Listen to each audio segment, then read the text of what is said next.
కాకినాడ జిల్లాలోని రెవెన్యూ భవన్లో AP JAC Amaravati chairman Bopparaju Venkateswarlu media సమావేశం నిర్వహించారు. ఈ సందర్భంగా ఆయన మాట్లాడుతూ ప్రభుత్వం సుపరిపాలన, వేగవంతమైన పాలన అందించే విధంగా కృషి చేస్తుందని అన్నారు. రెవెన్యూ అకాడమీ నెలకొల్పి తహసీల్దార్లకు శిక్షణ తరగతులు నిర్వహించడం ద్వారా ప్రభుత్వం అనుకున్న రీతిలో మెరుగైన, వేగవంతమైన సుపరిపాలన అందిస్తామని తెలిపారు. అలాగే 11వ పీఆర్సీ కమిషన్ను ఇంకా నియమించలేదని, దీనిపై ప్రభుత్వం సానుకూలంగా స్పందించి ఉద్యోగుల ఆవేదనను అర్థం చేసుకోవాలని ఆయన కోరారు.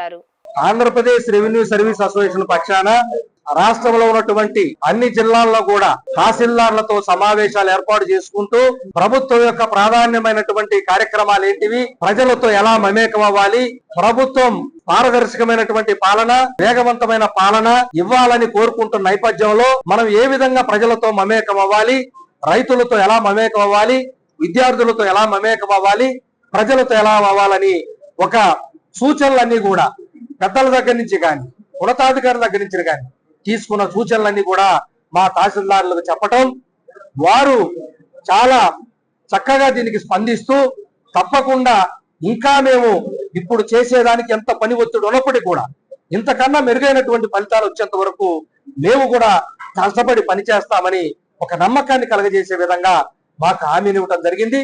అదే నేపథ్యంలో వారు కూడా మరి ప్రభుత్వం చేయాల్సిన ప్రధానమైనటువంటి విధి పారదర్శకమైన పాలన కావాలంటే సరిపడా నిధులు ఇచ్చే విధంగా తక్షణమే ప్రభుత్వం చర్యలు తీసుకోవాలని, వేగవంతమైన పాలన రావాలంటే రెవెన్యూ ఉద్యోగులకి శిక్షణ అనేది తప్పనిసరిగా చేయాలి. దానికోసం రెవెన్యూ అకాడమీని ఏర్పాటు చేయాలని అన్ని చోట్ల నుంచి మాకు ఉద్యోగుల నుంచి వినతి వస్తుంది. కాబట్టి ప్రభుత్వం పారదర్శకమైన పాలన, వేగవంతమైన పాలన రావాలంటే శిక్షణ నిధులతో పాటు మరి మీరు కూడా చర్యలు తీసుకుంటే మేము కూడా కలిసి మేము తప్పకుండా ప్రజలకు ఇంకా మెరుగైన ఫలితాలు మీరు కోరుకునే విధంగా వచ్చే విధంగా కష్టపడతామని చెప్పి తెలియజేస్తూ, మరి ఏపీ జేఏసీ అమరావతి పక్షాన ఇప్పటికే ప్రభుత్వం 1వ తారీఖున జీతాలు, పెన్షన్లు ఇస్తూ మా గౌరవాన్ని కాపాడినందుకు ధన్యవాదాలు. అదే విధంగా బకాయిలు కూడా ఎంతో కొంత ఉన్న దాంట్లో మాకు కూడా కొంత కేటాయిస్తున్నందుకు కూడా ఉద్యోగులను సంతోషంగానే ఉన్నాం.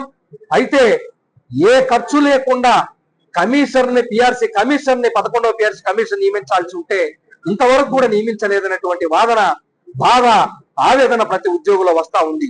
నాయకులను ప్రశ్నిస్తున్నారు, ఎందుకు ప్రభుత్వం దగ్గర కనీసం పిఆర్సీ కమిషన్ వేయించలేకపోతున్నారు అని మమ్మల్ని ప్రశ్నిస్తున్నటువంటి నేపథ్యంలో, అదే విధంగా ఏదైతే డిఏ బకాయిలు, ధరలకు అనుగుణంగా ఇచ్చేటువంటి డిఏలు కేంద్ర ప్రభుత్వం తన ఉద్యోగులకు రెగ్యులర్గా ఇస్తుంటే మరి రాష్ట్ర ప్రభుత్వం కూడా ఎప్పటికప్పుడు డిఏలు ఇస్తే వాళ్ళకి ఒకేసారి భారం పెరగకుండా ప్రభుత్వం అనే ఉద్దేశంతో పిఆర్సీ కమిషన్ నియామకం, గత సంవత్సరం డిఏలు 2 డిఏలన్నా ప్రభుత్వం తక్షణమే ప్రకటించాలని ఏపీ జేఏసీ అమరావతి పక్షాన కోరుతున్నాం.